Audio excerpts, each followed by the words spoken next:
Hello students, how are you? I think you all be fine. So let's start today video from the revision of yesterday. आज का video start करते हैं कल के revision से। कल हमने आपको बताए थे लाइंस के बारे में और मैंने आपसे कल 2 क्वेश्चन पूछे थे।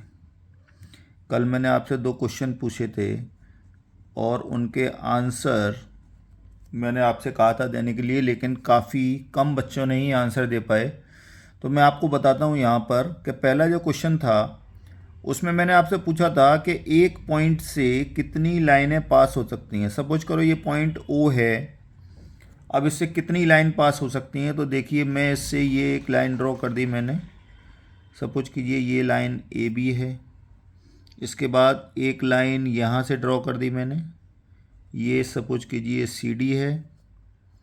फिर एक लाइन यहाँ मैंने ड्रॉ कर दी, ये ई एफ है। फिर एक लाइन यहाँ ड्रॉ कर दी, ये जी एच है। इसी प्रकार से मैं बहुत सारी लाइन एक पॉइंट से पास करा सकता हूँ। इतनी line, countless lines we can draw from a point. So we can say कि infinite lines pass through a point. तो इसका पहले का जो आंसर है वो क्या है? Infinite line, infinite lines. ठीक है, इनफाइनाइट लाइंस हम पास करा सकते हैं, किसी भी एक पॉइंट से इनफाइनाइट लाइन पास हो सकती हैं। ठीक है, पहला आंसर हो गया। इन लाइंस को कहते क्या हैं? इन लाइंस का जो नाम है, जो नेम है इन लाइंस का, वो है कनकरंट लाइंस। ठीक है, कनकरंट लाइंस इनका नाम है। दूसरा आंसर, क्वेश्चन था हमारा दूसरा कि अगर आपको 2 डिफरेंट पॉइंट्स दिए हुए हैं ए एंड बी, तो इन डिफरेंट पॉइंट्स से कितनी लाइन पास हो सकती हैं। तो देखिए स्टूडेंट्स, इन 2 डिफरेंट पॉइंट से केवल और केवल एक ही लाइन पास हो सकती है जो दोनों पॉइंट से होकर जाएगी। दोनों पॉइंट्स को टच करते हुए केवल और केवल ओनली एक ही लाइन पास हो सकती है। तो हम इसका आंसर क्या देंगे? इसका only one line, only one line. ठीक है, तो ये इसका आंसर हो गया। और ये जो लाइन होगी वो कैसी होगी? स्ट्रेट होगी। किन्हीं भी 2 पॉइंट से गुजरने वाली जो लाइन होती है उस लाइन को हम स्ट्रेट लाइन कहते हैं। क्या कहते हैं? Straight line. Okay,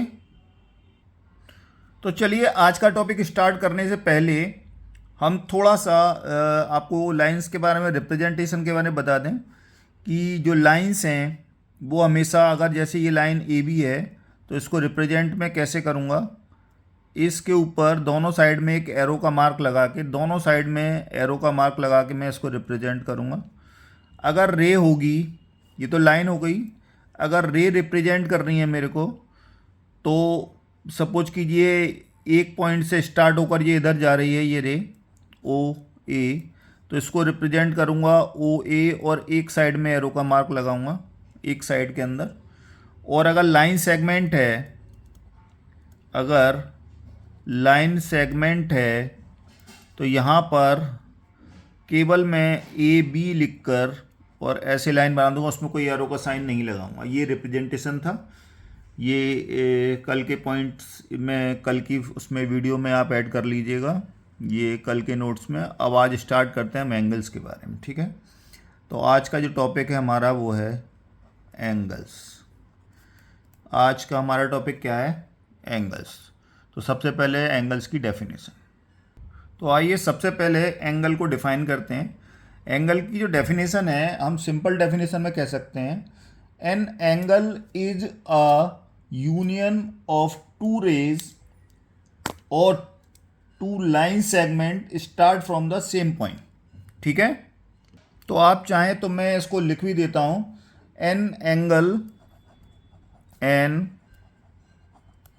angle is union of two rays और लाइन सेगमेंट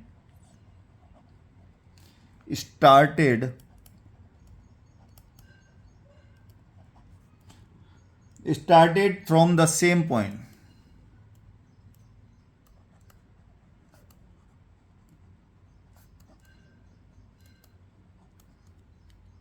इसका मतलब क्या हुआ? इसका मतलब क्या हुआ कि जो एंगल है एक ऐसा फिगर है कि जो दो रे या दो लाइन सेगमेंट से बन रहा है और इन दोनों रे या लाइन सेगमेंट का जो एक कॉमन पॉइंट है, सपोज कीजिए ये ओ कॉमन पॉइंट है, ओ एक रे है और ओ बी दूसरी रे है, तो इन दो रे के बीच में ये जो मैग्नीट्यूड है, ये जो जितनी ये लाइन के बीच में जो स्पेस है, इसका जो मेज़रमेंट अगर हम करेंगे, अगर हम इसका मेज़रमेंट करेंगे तो ये जो मेजरमेंट है यही एंगल कहलाएगा। ये क्या कहलाएगा? एंगल कहलाएगा। तो magnitude of the two rays, magnitude between the two rays is called the angle. हम इसको ये भी कह सकते हैं कि भाई दो रे के बीच में जितना भी आपका स्पेस है उसको अगर हम मेजर कर लें तो वो एंगल कहलाएगा। ठीक है ना? अब भाई मेजर करने की बात आ रही है तो मेजर कैसे करेंगे? आपको पता होगा जब हम कोई लाइन, स्ट्रेट लाइन को अगर हम मेजर करते हैं तो किससे करते हैं? मोस्टली रूलर से करते हैं। ठीक है ना? इसी प्रकार से जब भी हमको एंगल मेजर करना होगा तो आपने देखा होगा एक डी आता है हमारे ज्योमेट्री बॉक्स में। क्या आता है? एक डी आता है, डी। उस डी से हम इसको मेजर करते हैं। इस डी को हम प्रोटेक्टर भी कहते हैं। क्या कहते हैं? प्रोटेक्टर। ठीक है? इससे हम इसको एंगल को मेजर कर सकते हैं। ठीक है? तो आप ये ध्यान रखिएगा कि हम प्रोटेक्टर की सहायता से एंगल को मेजर कर सकते हैं। ठीक है बच्चों? इसको प्रोटेक्टर कहेंगे। प्रोटेक्टर से इसको मेजरमेंट करते हैं। चलिए इसको आगे देखेंगे कि मेजरमेंट कैसे करेंगे और क्या डिग्री वगैरह होंगी इसकी। तो सबसे पहले अब इसके अंदर देखते हैं कि ये जो एंगल बना हुआ है इसमें ये क्या क्या चीज़ें हैं। तो मैंने बताया ये जो दो रे हैं, यानी कि ओ ए जो रे है और जो ओ बी ये रे है, इनको हम कहते हैं आर्म ऑफ एंगल। क्या कहते हैं? Arm of an angle. किसी भी एंगल की आर्म, यानी कि जहाँ से एंगल स्टार्ट हो रहा है, जो स्टार्ट हो रहा है वहाँ से और जहाँ तक वो मैंने मार्क किया गया है वहाँ तक के जो डिस्टेंस को हम कह रहे हैं इसकी आर्म। क्या कह रहे हैं? ये आर्म कह रहे हैं, जिनके बीच की मेजरमेंट हमने निकाली है। इसके अलावा जहाँ पर ये दोनों आर्म जुड़ी हुई हैं, जिस पॉइंट से ये दोनों आर्म जुड़ी हुई हैं, उस पॉइंट को कहते हैं हम वर्टेक्स। क्या कहते हैं? Vertex of an angle. यानी कि एंगल की वर्टेक्स है ये, और ओ से लेकर ए तक और ओ से लेकर बी तक ये इसका आर्म है, और ये जो बीच का हिस्सा है जिसको हम मेजर करेंगे वो एंगल कहलाता है। ठीक है? इस एंगल को पढ़ेंगे कैसे?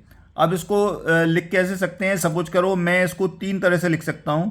इसको रिप्रेजेंट कैसे करते हैं? एंगल को रिप्रेजेंट कैसे करेंगे? रिप्रेजेंट करने के लिए हम देखेंगे कि इसको हम एंगल ओ बी लिख सकते हैं। एंगल यहाँ से स्टार्ट कर दें, ए ओ बी, यानी कि जहाँ वर्टेक्स है उसको बीच में लेंगे, यानी इसको लिख सकते हैं एंगल ए ओ बी। या फिर हम इसको यहाँ से भी स्टार्ट कर सकते हैं, बी ओ ए, तो इसको हम लिख सकते हैं एंगल बी ओ ए। एक चीज़ आपको ध्यान रखनी है, जो वर्टेक्स है जहाँ पर ये दोनों रेज मिल रही हैं वो बीच में ही आएगा, वो पॉइंट हमेशा बीच में ही आएगा। एंगल वहीं से मेजर किया जाता है। ठीक है? अब एंगल की यूनिट क्या है, किस यूनिट में मेजर किया जाता है? अब हम यूनिट की बात कर रहे हैं कि एंगल की यूनिट क्या होती है, किस में वो मेजर किया जाता है। तो बेटा एंगल की जो यूनिट है वो डिग्री होती है। क्या होती है? जो स्टैंडर्ड यूनिट है एंगल की वो क्या है, डिग्री। और ये डिग्री हम रिप्रेजेंट कैसे करते हैं, जो भी हमारा मेजरमेंट है, सपोज करो ये एंगल हमने नापा है, बनाया है, ये x डिग्री का है, तो हम इसको x लिखेंगे। तो इसको कैसे लिखेंगे, x और इसके ऊपर एक ऐसा गोल मार्क बनाएंगे, ये डिग्री कहलाएगा। ठीक है, डिग्री का जो रिलेशन है वो मिनट और सेकंड के साथ भी होता है। जो स्टैंडर्ड यूनिट्स हैं इसको हम याद रखेंगे कि जो 1 डिग्री होती है वो इज इक्वल टू 60 मिनट के बराबर होती है। 1 डिग्री बराबर 60 मिनट, इसको हम क्या कह सकते हैं, 60 मिनट्स।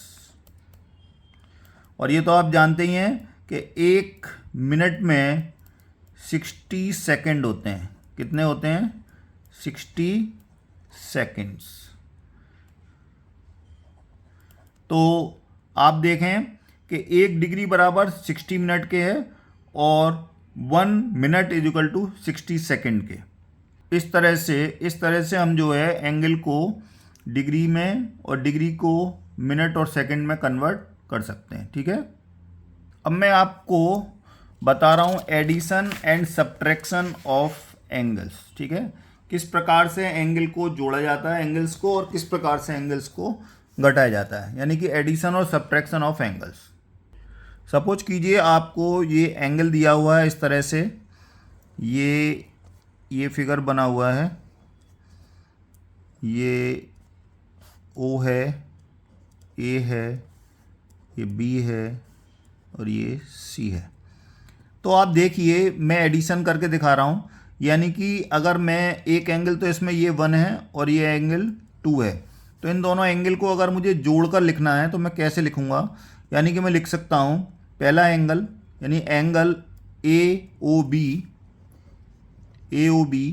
एंगल AOB यानी पहला एंगल, प्लस एंगल BOC,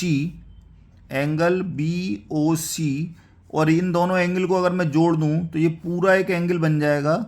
इसका नाम क्या होगा, एंगल AOC।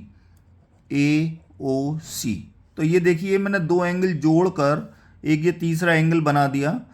2 एंगलों को जोड़कर ये तीसरे एंगल के बराबर आ जाएगा। ठीक है, ये एडिशन ऑफ एंगल है, एडिशन ऑफ एंगल्स। अगर मैं इसको सब्ट्रैक्शन कराना चाहूँ, अगर मैं सब्ट्रैक्शन करना चाहूँ इनका, तो वो कैसे करेंगे, इसी को देखिए कि अगर मैं लिखूँ AOC, angle AOC minus angle AOB, तो देखिए ये पूरा एंगल है और पूरे एंगल में से इस एंगल को मैं घटा रहा हूँ, इसको हटा दूँ तो क्या एंगल बच जाएगा, यहाँ से बच जाएगा एंगल BOC। तो ये एडिशन और सब्ट्रैक्शन है। चलिए आगे बढ़ते हैं। अब आप देखिए कुछ टर्म हैं इसके, एक होता है इंटीरियर, एक होता है एक्सटीरियर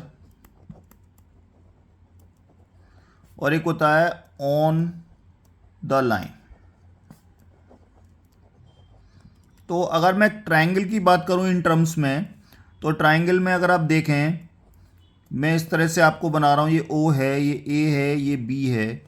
तो यहाँ पर मैंने कुछ पॉइंट लिखा X, मैंने यहाँ एक पॉइंट लिखा Z, यहाँ एक पॉइंट लिखा P, यहाँ एक पॉइंट लिखा Q, यहाँ एक पॉइंट बनाया मैंने M और यहाँ मैंने लिख दिया N।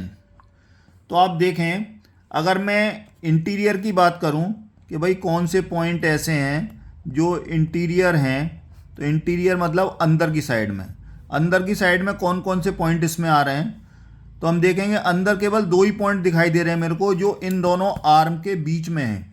ये वाली आर्म और ये वाली आर्म के बीच के अंदर जो पॉइंट है वो इंटीरियर पॉइंट्स हैं। तो ये हो गया point X and point Z, ये इंटीरियर हो गए।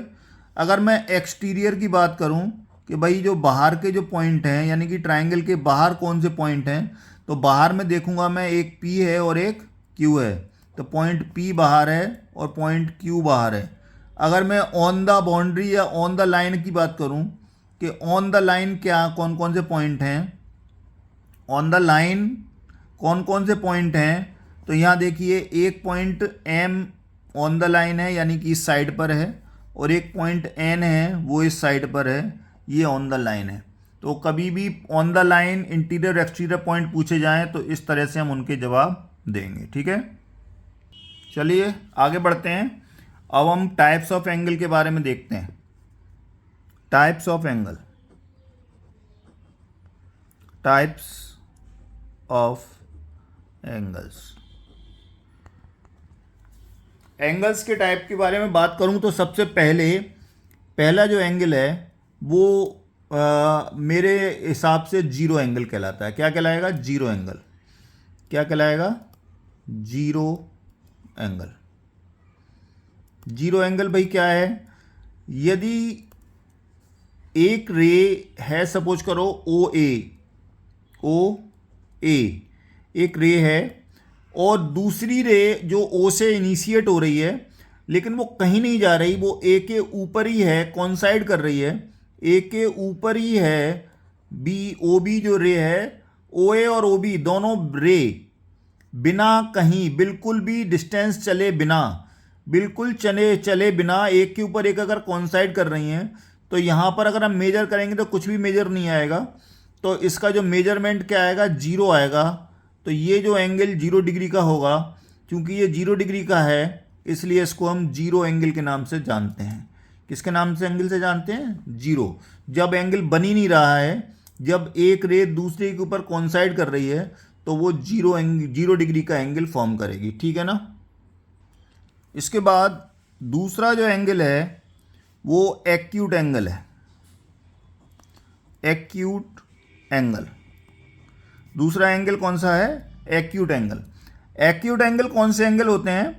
एक्यूट एंगल वो एंगल होते हैं जो जीरो से तो थोड़ा बढ़ जाते हैं, जीरो से थोड़ा सा बढ़ जाते हैं, लेकिन 90 डिग्री से कम रहते हैं। यानी कि जो रे के बीच का जो मैग्नीट्यूड है, रे ओ ए और ओ बी के बीच का जो मैग्नीट्यूड है, वो जीरो से और 90 डिग्री के बीच में रहता है। तो हम इसको कैसे कह सकते हैं कि जो एंगल ए ओ बी है ये बड़ा होगा 0 डिग्री से, 0 डिग्री से बड़ा होगा, लेकिन छोटा होगा 90 डिग्री से।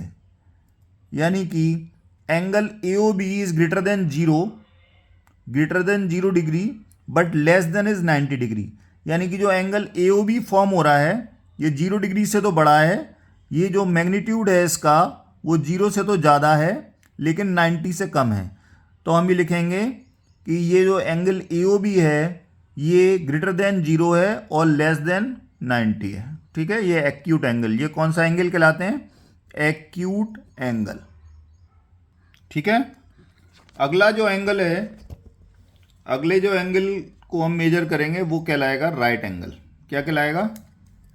जो थर्ड एंगल है वो कहलाता है right angle. Right angle, right angle मतलब एक ऐसा एंगल जिसकी मेजरमेंट एक्यूरेट 90 डिग्री की हो, यानी कि ना तो 90 डिग्री से ज़्यादा और ना 90 डिग्री से कम। तो मैंने जब आपको लाइंस पढ़ाई थी तब मैंने बताया था दो लाइन परपेंडिकुलर जब होती हैं एक दूसरे के तो वो एक दूसरे से राइट एंगल बनाती हैं, यानी 90 डिग्री का एंगल बनाती हैं। और इस राइट एंगल को हम रिप्रेजेंट कैसे करते हैं? ये देखिए, ये इनिशियल पॉइंट यानी वर्टेक्स इसकी ओ ए है, ओ, और ये ओ रे हो गई ओ ए, ये ओ बी। और इस राइट एंगल को यहाँ स्क्वायर टाइप में इस प्रकार से चौकोर एंगल बनाते हैं। जब भी आपको किसी भी फिगर में इस प्रकार का फिगर बना दिखे, यहाँ पर ज़्यादातर एंगल्स जो शो करते हैं वो एंगल्स को इस तरह से शो करते हैं, लेकिन जब कभी आपको इस प्रकार से फिगर दिखाई दे, यानी कि ये स्क्वायर टाइप में ये सीधी लाइनें दिखाई दे, तो आप समझ लीजिएगा कि ये 90 डिग्री का एंगल है, राइट एंगल है। चाहे इस पर भले ही नहीं लिखा हो कि ये 90 डिग्री का है, लेकिन आपको चित्र देखकर ही समझ जाना है कि ये 90 डिग्री का एंगल है। तो ये एक्यूरेट 90 डिग्री का एंगल होता है, इसको कहते हैं राइट एंगल। ठीक है, इसके बाद जो एंगल आता है वो है ऑब्ट्यूज एंगल। नंबर 4 पे आता है ऑब्ट्यूज एंगल। ऑब्ट्यूज एंगल बेटे कैसा है? अब देखिए, ये जो यहाँ से एक रे चलकर यहाँ पर आ गई 90 बना दिया, अब इससे थोड़ा सा भी यानी 90 से बिल्कुल एक पॉइंट भी आगे बढ़ा और 180 से एक पॉइंट भी कम हुआ तो वो कहलाएगा ऑब्ट्यूज एंगल। यानी कि हम कह सकते हैं कि जो फिगर है वो 90 डिग्री से थोड़ा सा ज़्यादा रे बनाएंगे और 180 से कम। तो ये यहाँ पर हम कह सकते हैं इनिशियल पॉइंट अगर ये है ओ, रे ओ ए और ओ बी, तो इनके बीच में जो एंगल बन रहा है ये एंगल, ये कहलाता है ऑब्ट्यूज एंगल। तो ऑब्ट्यूज एंगल के लिए क्या लिखेंगे कि जो एंगल ए ओ बी है, एंगल ए ओ बी है, ये बड़ा तो है कितने डिग्री से, 90 डिग्री से बड़ा है, लेकिन छोटा है कितने डिग्री से, 180 डिग्री से। तो we can say the angle A O B is greater than 90 degree and less than 180 degree. यानी 90 डिग्री से बड़ा और 180 डिग्री से छोटे जो भी एंगल हैं वो सारे एंगल ऑब्ट्यूज एंगल कहलाते हैं। ठीक है बेटा। पांचवा जो एंगल है वो है स्ट्रेट एंगल। जो फिफ्थ एंगल है उसको हम कहेंगे straight angle. Straight angle, straight angle जैसे मैंने बताया राइट एंगल 90 डिग्री का एक्यूरेट होता है, ऐसे ही स्ट्रेट एंगल बिल्कुल इक्वल होता है 180 डिग्री के। यानी कि इसको हम सीधी लाइन भी कह सकते हैं। When two rays are going to in opposite direction from his initial point then we say they form a straight angle. यानी कि एक रे ओ है और इसके जस्ट अपोजिट में ओ भी जा रही है, यानी कि जो दोनों का जो डायरेक्शन है बिल्कुल अपोजिट दिशाओं में है, एक लेफ्ट में जा रही है तो एक राइट में जा रही है, तब इन दोनों रे के बीच में जो एंगल फॉर्म होता है उस एंगल को हम कहेंगे कि ये स्ट्रेट एंगल है। और ये किसका मैग्नीट्यूड होता है, वो किसके बराबर होता है, 180 डिग्री के बराबर होता है। तो 180 डिग्री का मैग्नीट्यूड शो करती है स्ट्रेट लाइन। तो जब भी आपको स्ट्रेट लाइन ऐसे बना दिखे और आपको चाहे बेशक उसका मैग्नीट्यूड नहीं दिया हो, स्ट्रेट लाइन अगर दिखाई दे रही है आपको, तो आप समझ लीजिए ये 180 डिग्री का ही एंगल है, यानी कि इसको हम कहेंगे स्ट्रेट एंगल। ठीक है। इसके बाद जो एंगल आता है वो आता है रिफ्लेक्स एंगल। जो 6 पॉइंट पर एंगल है उसको कहेंगे रिफ्लेक्स एंगल।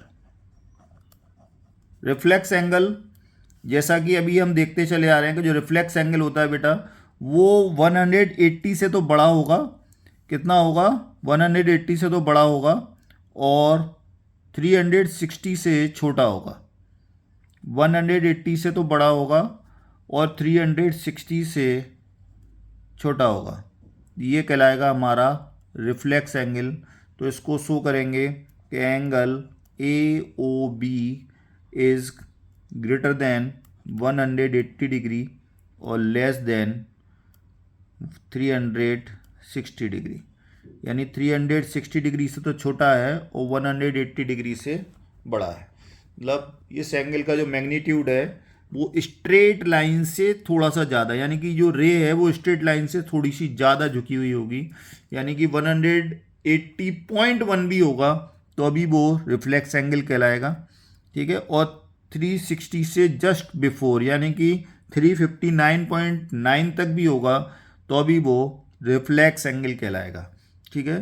तो ये छठवां एंगल है रिफ्लेक्स एंगल, जिसका मैग्नीट्यूड 180 से ज़्यादा और 360 से कम रहता है। ठीक है। और इसका फिगर स्ट्रेट लाइन से थोड़ा सा ज़्यादा और 360 से थोड़े से कम तक रह सकता है। ठीक है बेटा। और लास्ट बट नॉट लीस्ट जो एंगल है वो है complete angle. Complete angle, complete angle मतलब जब आपकी जो रे है, जब आपकी जो इनिशियल, एक तो इनिशियल रे है ओ ए और एक रे जो मूव कर रही है और मूव करते करते घूमते घूमते फिर उसी इनिशियल रे पर आ जाए, यानी कि पूरा एक राउंड लगाकर वापस इसी पर आ जाए, तो इसको हम कहते हैं कंप्लीट एंगल। और ये कंप्लीट एंगल बेटा होता है 360 डिग्री का, यानी कि इसका पूरा जो मैग्नीट्यूड है, इसका फिक्स मैग्नीट्यूड है एक राउंड वो क्या है 360 डिग्री का। यानी कि हम कहते हैं ना कि भाई अगर कोई व्यक्ति अपनी पोजीशन से चक्कर लगाकर दोबारा उसी पोजीशन पे आ जाता है तो वो कितना डिग्री घूमता है, 360 घूमता है। तो यहीं से हम कह सकते हैं कि ये जो रे है ओ बी, ये पूरा एक राउंड लगाकर और घूम कर फिर दोबारा ओ ए के ऊपर आ गई। इसका मतलब इसने 360 डिग्री मूव कर लिया, तो ये कंप्लीट एंगल कहलाता है, यानी पूरा एक राउंड इसने कंप्लीट कर लिया, इसीलिए इसका नाम कंप्लीट एंगल कहलाता है। ठीक है बेटा। तो अभी तक बेटे हमने सिंगल एंगल की बात की, अब हम डबल एंगल्स की बात करते हैं। दो एंगल्स के साथ क्या क्या होता है और दो एंगल्स के संग क्या प्रॉपर्टी हैं, उनके साथ क्या क्या है उसके बारे में बात करते हैं। यानी कि we have to talk about twin angles, यानी कि दो एंगल्स के साथ क्या क्या होता है। तो इसमें हम सबसे पहले हम बात करते हैं कॉम्प्लीमेंट्री एंगल की। हम बात करते हैं कॉम्प्लीमेंट्री एंगल। कॉम्प्लीमेंट्री एंगल्स की बात करते हैं बेटे। तो कॉम्प्लीमेंट्री एंगल का मतलब क्या हुआ कि दो ऐसे एंगल्स जिनका सम, जिनको जोड़ने पर क्या आ जाए 90 डिग्री आ जाए, वो दोनों एंगल्स के सम को जोड़ने पर अगर हम 90 डिग्री के बराबर ले आएँ, यानी कि दो एंगल को जोड़ने पर 90 डिग्री आ जाए, तो वो दोनों एंगल्स कॉम्प्लीमेंट्री एंगल कहलाते हैं एक दूसरे के। यानी कि मैं इस फिगर में कह सकता हूँ कि जो एंगल ए ओ सी है और इसके साथ एंगल बी ओ सी है, इन दोनों को जोड़ने पर ये देखा कि ये राइट एंगल बनना है। क्या बनना है? 90 डिग्री का एंगल बनना है। तो ए ओ सी और बी ओ सी जो एंगल होंगे वो एक दूसरे के कॉम्प्लीमेंट्री एंगल होंगे। क्या होंगे बेटा? एक दूसरे के कॉम्प्लीमेंट्री एंगल होंगे। यानी कि अगर मुझे इन दोनों में से कोई भी एक एंगल फाइंड करना है, सपोज करो मेरे को angle A O C find करना है, तो मैं बी ओ सी को 90 में से घटा दूंगा, तो मेरे को दो एंगल ए ओ सी की वैल्यू पता चल जाएगी। तो इसमें क्या पता चला मेरे को? यदि दो एंगल्स मेरे को, मतलब दो एंगल्स कॉम्प्लीमेंट्री हैं और उसमें एक एंगल की वैल्यू दी हुई है और दूसरे की निकालनी है, तो आप बिल्कुल बेहिचक 90 डिग्री से गिवन वैल्यू को माइनस कर दीजिए, तो दूसरे एंगल की वैल्यू आ जाएगी, यानी दूसरे कॉम्प्लीमेंट्री एंगल की वैल्यू आ जाएगी। ठीक है, आगे चलते हैं। कॉम्प्लीमेंट्री एंगल के बाद अब हम बात करेंगे सप्लीमेंट्री एंगल की। दूसरा जो एंगल है जो टू एंगल्स के साथ हैं वो है सप्लीमेंट्री एंगल।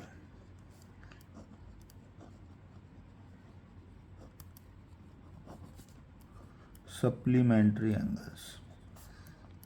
अब सप्लीमेंट्री एंगल्स कैसे हैं कि जब दो एंगल का सम 180 डिग्री के बराबर हो, जब दो एंगल का सम 180 डिग्री के बराबर हो, तब वो एंगल्स सप्लीमेंट्री एंगल्स कहलाते हैं। ठीक है, जब दो एंगल्स का सम 180 के बराबर हो तब वो कहलाते हैं सप्लीमेंट्री एंगल्स। ठीक है बेटे।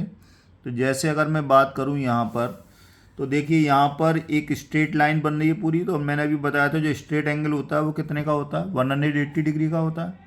तो यहाँ पर अगर मैं एंगल्स के बारे में लिखूँ तो ये है angle A O C plus angle B O C, और इन दोनों को, ये दोनों किस पे बनने हैं? स्ट्रेट लाइन पे बनने हैं। तो इन दोनों को जोड़ने पर मेरे को कितने डिग्री का एंगल मिलेगा? 180 डिग्री का एंगल मिलेगा। तो ये जो दोनों एंगल हैं, यानी कि ये एंगल ए ओ सी और बी ओ सी एक दूसरे के सप्लीमेंट्री एंगल कहलाएंगे। क्या कहलाएंगे? सप्लीमेंट्री एंगल कहलाएंगे। और अगर मेरे को एक कोई सप्लीमेंट्री एंगल दिया हुआ है और दूसरा सप्लीमेंट्री एंगल मुझे फाइंड करना है, तो मैं बिल्कुल आंख मीच कर उस एंगल को 180 से माइनस कर दूंगा। जो गिवन एंगल है उसको 180 से माइनस करने पर मेरे को दूसरा सप्लीमेंट्री एंगल मिल जाएगा। यानी इन दोनों में से कोई सा भी एक दिया हो, सपोज करो ये दिया, ये निकालना है 180 से माइनस कर दीजिए। ये वाला दिया हुआ ये निकालना है तो भी 180 से माइनस कर दीजिए। 180 से माइनस करने पर जो दूसरा एंगल हमको मिलेगा वो मिलेगा बेटा सप्लीमेंट्री एंगल। ठीक है। एक वर्ड और है, एक टर्म आता है एडजेसेंट एंगल। ज़्यादातर बच्चे इस टर्म पर जो है कंफ्यूज रहते हैं कि एडजेसेंट एंगल्स क्या होते हैं। तो मोस्टली मैं पढ़ाता हूँ कोचिंग वगैरह, उसमें भी बच्चे पूछते हैं कि सर ये एडजेसेंट एंगल क्या होते हैं। तो आज मैं आपको क्लियर करता हूँ कि जो एडजेसेंट एंगल होते हैं वो क्या होते हैं। एडजेसेंट एंगल्स में कुछ नहीं है बेटा, बस ये ध्यान रखना है, एडजेसेंट एंगल्स वो एंगल्स होते हैं यदि दो एंगल्स सेम वर्टेक्स पे बने हुए हैं तो वो एडजेसेंट एंगल कहलाते हैं। यानी कि जिन दो एंगल्स की एक कॉमन वर्टेक्स और एक कॉमन आर्म हो। तो पहला point, two angles have common vertex. दूसरा, two angles have a common arm. यानी कि दो एंगल की सेम वर्टेक्स है और सेम आर्म है, एक कॉमन आर्म है दोनों में, अ कॉमन आर्म। यानी कि इसको ए को हम वन भी कह सकते हैं, वन कॉमन आर्म। तो अगर मैं ये दो एंगल बनाऊं यानी कि एडजेसेंट एंगल बनाऊं, तो जैसे ये ओ ए और ये सपोज कीजिए दूसरी रे है बी, और यहाँ पर ये तीसरी है सी। तो आप देखें एंगल अगर ए ओ सी है और बी ओ सी है तो इनकी जो कॉमन वर्टेक्स है, जो ये दोनों एक ही वर्टेक्स पे बने हुए हैं, यानी कि ए ओ सी में भी ओ आ रहा है और बी ओ सी में भी ओ आ रहा है, तो इनकी वर्टेक्स कॉमन है। और दूसरी चीज़ कि जो इनकी जो आर्म है, ये वाली ओ सी वाली जो आर्म है वो इस वाले एंगल में भी आ रही है, यानी एंगल ए ओ सी में भी ओ सी आ रही है, और एंगल बी ओ सी में भी इस एंगल में भी जो आर्म है ओ सी आ रही है। तो ये दोनों एंगल में एक कॉमन आर्म है और कॉमन वर्टेक्स है। ठीक है। तो ये दोनों एंगल एडजेसेंट एंगल कहलाएंगे। यानी कि मैं कह सकता हूं कि two angles are said to be adjacent angle if they have a common vertex and a common arm. ठीक है, same vertex and common arm. तो आपके मन में एक क्वेश्चन आ रहा होगा कि सर कह रहे हैं कि भाई एक वर्टेक्स, दो एंगल अगर एक वर्टेक्स पर हैं और उनकी एक कॉमन आर्म है, तो कॉम्प्लीमेंट्री एंगल जो होते हैं जिनका दो एंगल का सम 90 डिग्री होता है, क्या वो भी एडजेसेंट होते हैं? Yes, they are. Supplementary angle वो भी एडजेसेंट एंगल होते हैं। ठीक है। और एक और टर्म आती है लीनियर पेयर। एक और टर्म है, फोर्थ टर्म है लीनियर पेयर। फोर्थ टर्म है लीनियर पेयर। तो इसके बारे में बता दूं कि लीनियर पेयर जो एंगल्स होते हैं वो भी एडजेसेंट एंगल होते हैं। तो उसके लिए हम क्या डिफाइन करेंगे? Two angles are said to be linear pair if the sum of their measure is 180 degree. यानी कि दो एंगल्स का सम, यानी कि दो एडजेसेंट एंगल का सम। मैं कहूं अब एडजेसेंट एंगल का सम कैसे निकालेंगे भाई? एडजेसेंट एंगल कौन से हैं? जिनकी एक कॉमन वर्टेक्स और एक कॉमन आर्म। तो मैंने मान लिया ये वर्टेक्स है ओ ए और ये बी, ये वर्टेक्स ओ कॉमन है रे ओ ए और ओ बी में, और यहाँ पर एक रे खड़ी हुई है यहाँ पर ओ सी। अब इस एंगल में, यानी एंगल ए ओ सी में और एंगल बी ओ सी में कॉमन आर्म है। कौन सी है भाई? सी ओ सी कॉमन आर्म है, और इन दोनों का सम कितना हो रहा है भाई? 180 डिग्री हो रहा है। तो ये एंगल लीनियर पेयर भी कहलाएंगे। यानी कि हम सप्लीमेंट्री एंगल्स को भी यहाँ पर लीनियर पेयर कह सकते हैं। जो लीनियर पेयर एंगल्स हैं वो एडजेसेंट एंगल ही होते हैं। ऐसे दो एडजेसेंट एंगल्स जिनका सम 180 डिग्री हो वो लीनियर पेयर कहलाते हैं। ठीक है ना। तो इसको हम कैसे लिख सकते हैं? इसको भी हम लिख सकते हैं कि angle AOC plus angle BOC is equal to 180 degree, यानी दो एंगल का सम अगर 180 डिग्री का है तो वो सप्लीमेंट्री एंगल के साथ साथ लीनियर पेयर भी हम उनको कह सकते हैं। ठीक है, आज का वीडियो बस यहीं एंड करेंगे। चलिए, आपके लिए दो क्वेश्चन है मेरे पास, आप मेरे को ये दो क्वेश्चन करके दिखाएंगे और कमेंट में उसके आंसर लिखेंगे। ठीक है, देखते हैं आपने क्या सीखा और कितने इंटेलिजेंट हुए आप। यदि एक क्लॉक में मिनट हैंड, पहला क्वेश्चन है आपसे कि यदि एक क्लॉक में मिनट हैंड 12 से चलना आरंभ करती है और वो 4 तक जाती है, यानी कि 12 से 4 तक जाती है। यदि मैं क्लॉक बनाऊं, यानी कि एक मिनट हैंड है, वो मिनट हैंड यहाँ 12 से चलना स्टार्ट करती है और वो जो है आपके 4th तक जाती है। कहाँ तक जाती है? 4 तक जाती है, 4 आवर तक, यानी कि वो यहाँ से चलना आरंभ करती है और यहाँ तक जाती है 4 आवर्स तक। तो इन दोनों के बीच में कितने डिग्री का एंगल बनेगा, यानी कि ये जो मिनट हैंड है वो 12 से 4 के बीच में कितने डिग्री का एंगल बनाएगी, वो आपको मुझे बताना है। ठीक है, पहला क्वेश्चन तो ये हो गया जो आप मुझे कमेंट बॉक्स में सॉल्व करके बताएंगे। ठीक है भाई, तो इन दोनों जो मिनट हैंड के बीच में बनने वाला जो एंगल है वो बताइएगा पहले क्वेश्चन में। दूसरा क्वेश्चन में आपको मुझे बताना है कि 6 डिग्री में अगर एंगल एक 6 डिग्री का है तो उसमें कितने सेकंड होंगे, यानी कि 6 डिग्री में कितने सेकंड होंगे। तो 6 डिग्री को आपको कन्वर्ट करना है सेकंड्स में। ये दोनों आंसर आप मेरे को कमेंट्स बॉक्स में बताएंगे। ठीक है, okay, thank you and have a good day. यदि आपको मेरी वीडियो अच्छी लगती हो, यदि आपको लगता है कि मैं आपको अच्छा पढ़ा रहा हूँ, कुछ नॉलेज दे रहा हूँ, अच्छी नॉलेज दे रहा हूँ, तो आप मेरी वीडियो को लाइक करें, शेयर करें, चैनल को सब्सक्राइब करें। ठीक है, okay, thank you very much and have a nice day.